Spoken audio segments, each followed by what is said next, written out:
జై శ్రీమన్నారాయణ. సీతమ్మని రావణాసురుడు తీసుకొని వెళితే రాముడు సీతమ్మని వెతుకుతూ ప్రతి చెట్టుని, పుట్టని, అచేతనాలని కూడా సీతను చూచారా, మా సీతను చూచారా అని దుఃఖిస్తూ అడుగుతూ ఉంటే రామునికి సీతమ్మ యందు ఉన్న ప్రేమ తెలుస్తోంది. అశోకవనంలో సీతమ్మ రాముని కొరకు దుఃఖిస్తూ ఉంటే నిద్రాహారాలు మానినది. సీతమ్మకి రాముని యందు గల ప్రేమ తెలుస్తుంది.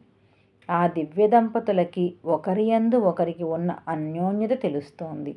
మనం కూడా వారి వలె భార్యాభర్తలు ప్రేమగా అన్యోన్యంగా ఉండాలని తెలుస్తుంది. విభీషణునికి పట్టాభిషేకం చేయడం, జటాయుకి మోక్షం ఇవ్వడం, సముద్రానికి సేతువు కట్టడం వంటి చేష్టితలను చూస్తుంటే రాముడే గొప్ప దైవం, పరాత్పరుడని తెలుస్తుంది. పరాత్పరుడైన రాముని ఆశ్రయించాలని తెలుస్తుంది. జై శ్రీమన్నారాయణ.